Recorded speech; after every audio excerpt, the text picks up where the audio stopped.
আসসালামু আলাইকুম। আমি সাব্বির রহমান স্বজন। আমি আবারও চলে এসেছি আপনাদের সাথে একটি নতুন ট্রিক্স শেয়ার করতে।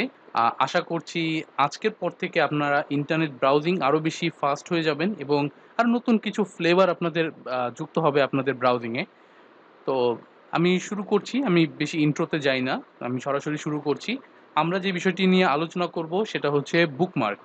আমাদের উপর দেখবেন আমরা Google ব্রাউজার যখন আমরা ইউজ করি তখন দেখবেন উপরে ডান পাশে স্টার চিহ্ন দেওয়া একটা জায়গা থাকে। এইটাকে বলা হয় বুকমার্ক। মানে হচ্ছে আমি সহজে কোন সাইটগুলোতে বেশি ভিজিট করি সেগুলোকে খুঁজে পাওয়ার জন্য আমি এখানে রেখে দিতে পারি।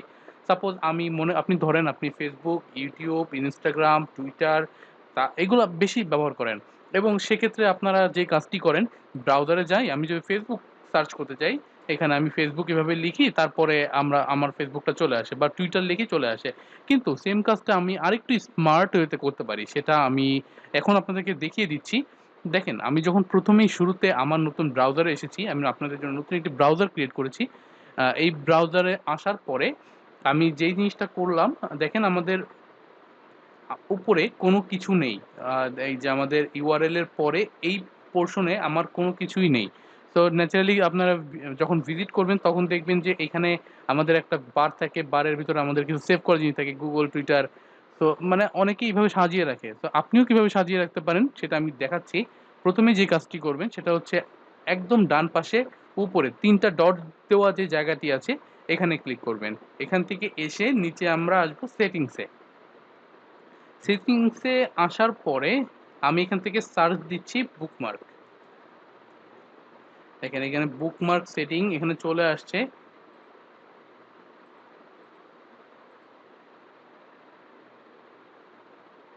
এই যে শো বুকমার্ক বার। তার মানে হচ্ছে দেখেন আমি যদি এটা অন করে দেই, এখানে দেখেন নতুন একটা বার অন হয়ে গেছে। আমি যদি এটাকে অফ করে দেই, এই বারটা কিন্তু অফ হয়ে গেছে। তো যেকোনো সময় আমরা এই বারটাকে চালু করতে পারি বা এই বারটাকে বন্ধ করে দিতে পারি। এইটার থেকে যে সুবিধাটি পাওয়া যাচ্ছে, মনে করেন আমি নতুন একটা ব্রাউজারে যাচ্ছি, আমার দরকার হচ্ছে গুগলের সরাসরি পেজে আসা। আমি এখানে ক্লিক করলেই কিন্তু গুগলে চলে আসতেছে। আর এমনি নরমাল টাইমে যদি এটা আমার না থাকতো তাহলে উপর থেকে গুগলটা সার্চ করা লাগতো। যদিও আমার উপরে সবসময় গুগলটা উঠে থাকে, কিন্তু এইখানে একটু সমস্যা আছে। সমস্যাটা হচ্ছে আমি এখানে যাই সার্চ করি না কেন, এটা কিন্তু হিস্টোরিতে থেকে যাচ্ছে। দেখেন এরপরে এই যে আমি ক্লিক করলে এই যে আমি একটা জিনিস সার্চ করছি এটা কিন্তু আমার হিস্টোরিতে থেকে যাচ্ছে। কিন্তু আমি যদি সরাসরি আমার গুগলে গিয়ে আমি এখানে সার্চ করি, এই জিনিসটার হিস্টোরি কিন্তু আমার ব্রাউজারের এইখানে থাকবে না। তো এই কারণে আমি ন্যাচারালি এই উপর থেকে সার্চ করাটা পছন্দ করি না। বুকমার্ক হিসেবে সার্চ করলেই আপনার এটা আমার জন্য ভালো লাগে। আপনারাও যারা ব্যবহার করেন হয়তো আপনাদেরও ভালো লাগার কথা।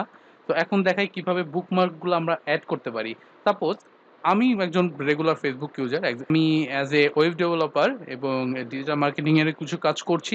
সেই হিসেবে আমার যে ক্লায়েন্টের ওয়েবসাইট গুলাকে আমার সুন্দর মতো সাজিয়ে রাখা, রেগুলার তাদের মেইনটেন্যান্স এর কাজ করার জন্য আমাকে সবসময় তাদের ওয়েবসাইট গুলো ভিজিট করতে হয়। আমি যদিও এক্সেল ফাইল মেইনটেইন করি তারপরেও কিন্তু মাঝে মধ্যে একটু সমস্যা হয়ে যায়।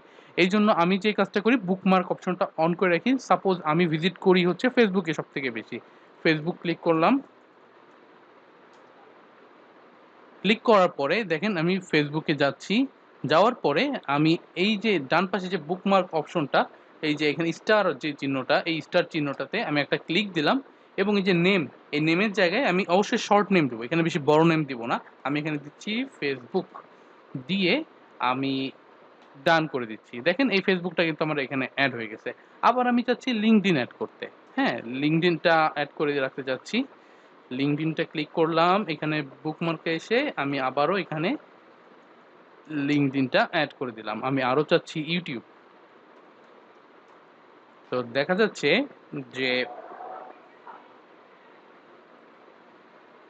YouTube এ এসে আমার এখানে আমি এটা এড করে রাখলাম। দেখেন আমার এখানে ৪ টা জিনিস এড হয়ে আছে এবং এখন আমার কোনো কিছুই নাই। সব কেটে দিলাম। আমার যখন যেটা দরকার, আমার এখন LinkedIn এ ঢোকা দরকার, আমি ক্লিক করলাম LinkedIn এ চলে গেল। YouTube এ ঢোকা দরকার, YouTube এ চলে গেলাম। খুব ইজিলি স্মুথ। Facebook এ যা দরকার Facebook এ চলে গেলাম। এই এখন এটা তো গেল শুধুমাত্র বার, আপনার অনেকগুলো দরকার। মনে করেন আপনি এই সবগুলো সোশ্যাল মিডিয়াকে আলাদা রাখতে চাচ্ছেন, আবার আপনার ভিডিওর যেসব লাইব্রেরি সেগুলোকে আলাদা রাখতে চাচ্ছেন। আমি আমার ক্লায়েন্টের যে ওয়েবসাইটগুলো মেইনটেইন করি সেগুলোকে আলাদাভাবে রাখতে চাচ্ছি। তো সেইটা কিভাবে করতে পারি? আমার এই বারের এখানে আমি এই বাম পাশে আসবো, এসে একটা রাইট ক্লিক করব। রাইট ক্লিক করার পরে নিচে দেখেন বুকমার্ক ম্যানেজার নামে একটা নতুন অপশন আসছে। আমি এই বুকমার্ক ম্যানেজারে আসবো। এখানে আসার পরে যে জিনিসটা আমি করতে পারবো সেটা হচ্ছে দেখেন এইখানে যখন আমি উপরে এই যে তিনটা ডট, যেটা এই ডটে যখন আমি ক্লিক করব, এখানে দেখেন আছে অ্যাড নিউ ফোল্ডার। আমি চাচ্ছি আমার সব সোশ্যাল মিডিয়াগুলো আমার আলাদা থাকুক। আমি এখানে লিখে রাখলাম এটা সোশ্যাল মিডিয়াগুলো আমার আলাদা থাকবে। আমি এখানে আরো চাচ্ছি যে জিনিসটা সেটা হচ্ছে আমার ক্লায়েন্ট ওয়েবসাইট ওয়েবসাইটগুলো আমার আলাদা থাকবে। তো এরপরে আমি আরো চাচ্ছি আমার মুভি সাইটগুলোকে, আমি তো মুভি দেখি, মুভি সাইটগুলোকে আমি আলাদা রাখতে যাচ্ছি। তো দেখেন আমার সুন্দর করে এখানে ফোল্ডারগুলো তৈরি হয়ে গেছে। তো আমার সোশ্যাল মিডিয়া আছে কি কি? ফেসবুক, লিঙ্কডইন দুইটাই কিন্তু সোশ্যাল মিডিয়া। তো ফেসবুকটাকে আমি ড্র্যাগ করে এনে সোশ্যাল মিডিয়ার মাঝে রেখে দিচ্ছি। লিঙ্কডইনটাকেও সেম ভাবে সোশ্যাল মিডিয়ার মাঝে এনে রেখে দিচ্ছি। মুভি সাইট না, ইউটিউব তো মুভি সাইট না, বাকি মুভি সাইট আপনারা যারা অ্যাড করে এখানে শেয়ার করে জাস্ট ড্র্যাগ অ্যান্ড ড্রপ করে নিতে পারবেন। তো এখন যে কাজটি হবে, আমি নতুন ব্রাউজারে যাচ্ছি, আমার এখন সোশ্যাল মিডিয়াতে ঢোকা দরকার। কি করব? সোশ্যাল মিডিয়া বাটনে ক্লিক করলাম, এখানে দেখেন ফেসবুক, লিঙ্কডইন চলে আসছে। এরকম আপনার যদি ক্লায়েন্টের আরো ১০টা ২০টা ওয়েবসাইট থাকে, তাহলে সেগুলোকেও আপনি কিন্তু মেইনটেইন করতে পারবেন খুব ইজিলি।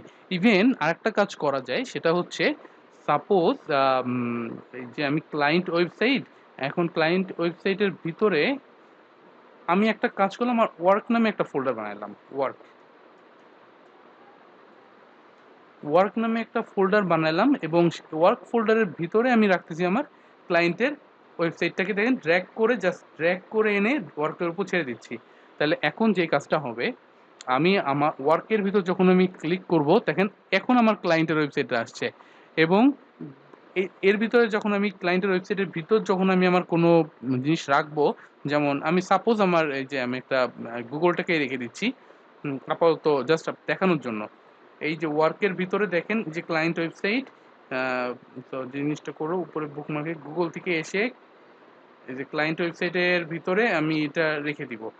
দেখেন ক্লায়েন্ট ওয়েবসাইটের ভিতরে আমার গুগলটা চলে গেছে। এখন যে জিনিসটা হবে, আমি ওয়ার্কে যাচ্ছি, ক্লায়েন্ট ওয়েবসাইটে যাচ্ছি, এখানে দেখেন গুগল দেখাচ্ছে। আমি তো গুগল তো জাস্ট এমনি দেখাইলাম, আপনারা আপনাদের ক্লায়েন্টের ওয়েবসাইটগুলোকে সুন্দরভাবে এইভাবে সাজিয়ে রাখতে পারেন।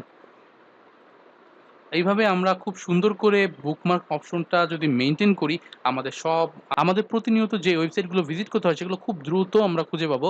এবং আশা করি এই ভিডিওটা আপনাদের অনেক উপকারে আসবে এবং আপনাদের ইন্টারনেট ব্রাউজিং লাইফকে আরেকটু নতুন ফ্লেভার যুক্ত করবে। আবারও ধন্যবাদ সকলকে এতক্ষণ ধরে আমার ভিডিওটি দেখার জন্য। ইনশাআল্লাহ নেক্সট ভিডিওতে আরো নতুন কিছু নিয়ে হাজির হব।